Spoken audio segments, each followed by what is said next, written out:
Welcome to Small Business, Big Network, the podcast for small business owners who want big results from their networking. I'm Liz Drury, a freelance voiceover artist who knows that if you're not working, then networking could help. Laurie Kozan is the owner of Source Marketing Studio, and she helps her clients with their marketing and branding. She says that when it comes to networking, things always go better when you see things from the other person's point of view first. Thank you very much for joining me on the podcast today, Laurie. Oh, it's great to be here. Thanks for having me. So your current business is all about branding and marketing. Have you always worked in this field, or have you come from a different background? No, I've always worked in this field, but it has looked different along the way. So I started out my career back a long time ago now in PR. So I studied marketing in university because I'd always wanted to go into advertising. But when it came down to it, the PR internship was paid and the advertising one wasn't. And then once you kind of got rolling down a path, it was difficult to switch. But it did get me working in an agency and eventually took me to New York City, working with a lot of really cool clients and having experiences I wouldn't have had otherwise. So it served its purpose. And then I did that for a long time, and then took a break, did some graphic design training, and kind of experimented with different other ways of being in marketing while I was kind of having my kids and starting to raise them, and we lived abroad for a bit. And then when I launched this business a few years ago now, I started out in copywriting and have kind of expanded to look at things more holistically, which has been really great because and I did that for a few reasons. I think my PR background, what it was really helpful for, and the way that I think of it and use it now. When you work in PR, obviously you have a particular message that your clients want you to get out there. But you really need to be thinking about it from the perspective of the journalists that you want to cover you. Yeah. The value of PR is that you have that kind of unbiased perspective. And that credibility of the journalists being the ones who are actually covering you. It's not paid media where you have more flexibility to say what you want. So you what it gave me was really kind of ingrained that idea of thinking about things from someone else's perspective and what's in it for them. Yeah. So you began your career on the other side of the Atlantic, but how did you end up over here? Oh, I followed a boy. And it was only for a year, and that was about 20 years ago, which everyone warned me about when that was the time. So at the time, I had met my husband over in New York. Well, he wasn't my husband then, obviously. And he had a job opportunity, and I was able to convince my job at the PR agency at the time to let me come over here just for a year to kind of check it out. And it actually worked out really well that I was working on an account. It was like a global charity run. It's called Blue Planet Run, and it was like a run around the world, raising funds for clean water. And it so happened that it kind of coincided really well with that. So they got to have a global presence for free, basically. So it all really worked out. And then we just, for many reasons, decided to stay. So he's actually from Istanbul. So this is, I guess, about as in the middle as you can get. Yeah, I guess so. It wasn't really planned out strategically that way, but it has worked out really well for us. Yeah. And we love it here now. And I was having a look through your LinkedIn profile before this interview. Yeah. And I love that you've put in your career break for bringing up your children. Yeah, tell me about why you decided to put that in your LinkedIn profile. And I mean, you've listed all the kind of things you've done as a mum, and I think you learn a lot, don't you, being a parent? I think so, and I wanted to get credit for it, because I do actually think, there are a few different aspects of my personality that I really bring to my work now, and that's definitely one of them. I already mentioned about my PR background and how just that taught me a particular way of thinking, and another thing is actually having lived in a couple of different countries. I grew up in the US and I live here in London now. We spent a few years in Istanbul, actually. Part of that was during the pandemic. So, and obviously just being married to someone who comes from a very different background than me. Yeah. And then, raising kids, all of it, the kind of golden thread there is being able to see things from different perspectives and being able to communicate effectively in that situation. And kind of realizing that if you think about it from the other person's point of view first, it all just goes much better. Yes. And, being really curious. I think a real theme in what I do is the idea of curiosity. And just being curious about the way other people think about things. It doesn't mean that you have to come around to their point of view. And it doesn't mean that they'll come around to yours, but things just go much better if you don't assume that you know everything there is about whatever it is you're talking about, and that there's only one way to see things. Yeah. So after your career break, that's when you then started your own business. So what made you want to start a business? A few things, actually. I don't like to be told what to do. Unfortunately, I don't like to be told what to do by myself either. So, we all struggle with that sometimes, I think. But also, I really, obviously there's the flexibility aspect of it, which I think is true for a lot of parents. Yeah. Obviously, there's a flip side to that, is that you're never really turned off and you're constantly trying to fit things into little pockets. But, that's kind of the reality of this season of life. But I really love to look at things holistically. And I think when you're part of a bigger company, obviously there's something exciting about doing branding and marketing for a global brand, and it's kind of like being part of a performance that's on a big stage. That's really exciting. And obviously in those, you can have bigger budgets to work with, and it's just exciting. But and I've worked with companies like that. But I just like being able to touch all the moving parts. And setting up a business like mine was the best way to do that. Yeah. So, I kind of got back into it starting with just copywriting, and then just kept seeing different opportunities where integrating different skills that I'd developed, like with graphic design, and I'd always been interested in just the organization of information. Yeah. Coming back from like the way we used to create press kits, and applying that to people's websites and things. And people would, they kept coming to me and saying, so you're a copywriter, can you help me with this beautiful website I've just invested lots of money in, but I kind of forgot to think about what the words should be. And I just got so frustrated because this is not the right way around. Yeah.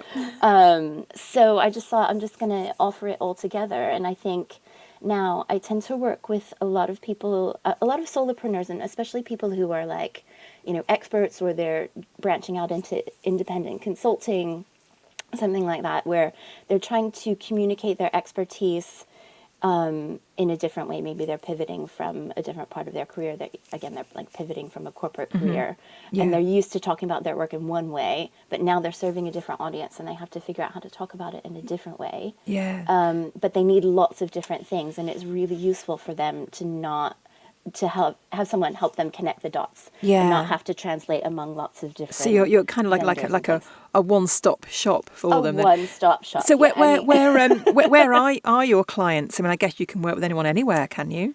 Yeah, do you mean like physically? Yeah, they do tend to be. I've got a few in the US, and I've had a few here. I think, a few people who kind of move back and forth between here and various places in Europe. But a lot are London-based, and a few in the US. That tends to be make the most sense for me. Yeah. So how do you work with your clients? So if somebody comes to you for the first time, what's kind of the process that you go through with them? Yeah, it's really interesting because a lot of times, and this is really, it's kind of like a little like microcosm for what I actually do for them. But people often don't come to me realizing quite yet that what they need is branding. The most common pain point is their content. Content marketing is not my favorite thing to do, but it's almost like a necessary evil. And actually, I'll say actually social media is not my favorite thing to do, but I actually think content is a really important part of what we have to do today. And it's actually can be, because it's a real pain point for a lot of solopreneurs, they're taking that on among all the other things that they have to do. And oftentimes, if you don't have a marketing or a writing background, that feels really hard. It feels really heavy. So that is often the most common way in, because they're trying to do that without having figured out what they really want to say yet. Yeah. And that is actually like the heart of what your brand strategy is. It's not your logo and your typefaces and things like that. That's an expression of it, and that's really fun. And because that's tangible, that's what a lot of people think of. But really, the heart of what I do with everyone first is think about like, what is that core message that you're trying to get across? Not only what you want to say about your work, but how other people perceive it, what they're thinking of.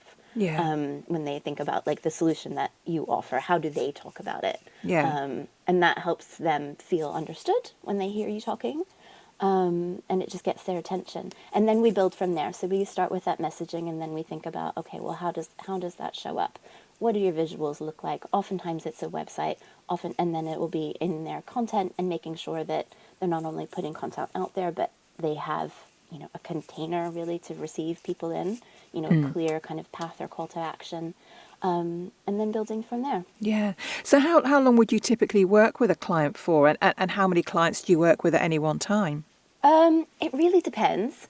My ideal way to work with someone is to like kind of start with their messaging guide, and then do their visual identity, and then build them a website and maybe any other tools that they need alongside. Usually that just looks like integrating email with a lead magnet or something like that. Quite straightforward.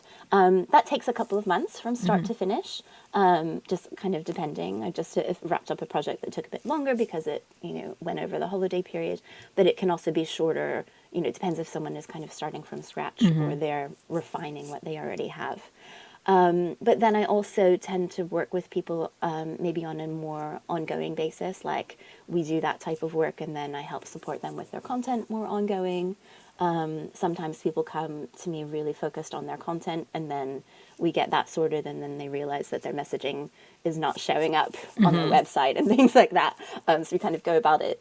It's almost backwards, but in a way it kind of makes more sense, because I think that content creation process, especially if you're not quite sure what you're doing yet and you're earlier on, it can actually be, I'm going to use the word therapeutic. It's not maybe exactly the right word, but I think it's really useful for people to create their own content. And I don't necessarily mean just social media posts, but I mean like a more structured approach to, maybe you're thinking about some longer form blog posts that you could put on your website or something like that, that just really explains your work in a more thorough way. And it's there and available for people to read if they're that keen on potentially working with you. But it's also just a useful process for you to go through, because writing is actually quite clarifying. That whole process. It can be, and it's really hard for a lot of people, but it's actually, that's why it's hard, because it's making you think. Yes. So are there any sort of particular sectors that you like to work with? I have been working with a lot of people who are in the wellness industry. So, acupuncture, yoga, meditation. I think because particularly some types of it, those things tend to need some explaining, maybe in a different way, either to have people see how they could be useful, or how what makes that particular expert differentiated from other people who do something similar. I also tend to work with a lot of people who are maybe coming out of corporate and then translating their expertise into, they want to be an independent consultant now. So a great client I worked with was she's a merchandising consultant, and so not like the visual merchandising, but like the really spreadsheet heavy kind of merchandising. So how much do you buy of this product, for which store and when? And she'd worked with lots of really well-known high street retailers, and then she wanted to build her own consultancy working with more like independent shops. So, people who, love pottery and, just want to make pottery and sell it and that sort of thing. So those people needed her help, but they didn't talk about that in the same way that the people at Topshop and ASOS and what have you would have talked about it, because they didn't know what it was called. Yeah. So that was a really good example of the work that needs to be done in talking to those people and finding out what words did they use and what questions were they asking when they were looking for help with this. Yeah. And then kind of reworking the way she was talking about her work to reflect what those people were saying. Yeah. And then kind of creating a bridge. It's a lot of, I use that kind of metaphor of creating a bridge a lot in this work, because you're trying to kind of link one to the other. Yeah, yeah, I like that. So let's turn to the networking side of things now. Was networking something you did in your corporate career back in the States? Oh yeah, I mean it's the heart of of working in PR, and I, as an introvert at heart, that was really it was really tricky for me. But I think I probably took on the mentality of, you hear about some performers who have this like stage presence. Beyonce calls her stage persona like Sasha Fierce or something. I wasn't quite doing that, but there was definitely a moment where I would just kind of like almost like force myself to become, and it's what I find is really helpful is just to kind of keep your goal in mind. Like, what are you there to do? And also, not in like an icky way, but also like in a curiosity, like really focusing on the curiosity. What is, how can you connect with other people? So I did lots of that back when I was working in PR. It was really the core of the job, and I've tried to take that mentality into this. I mean, I think working in PR, the way that you developed the best relationships and got the best results was by being someone who's really reliable and just really good to work with. That was a huge part of the job, is just developing your relationships with a journalist based on, did they know that they were going to get something good and have a good experience working with you, something reliable.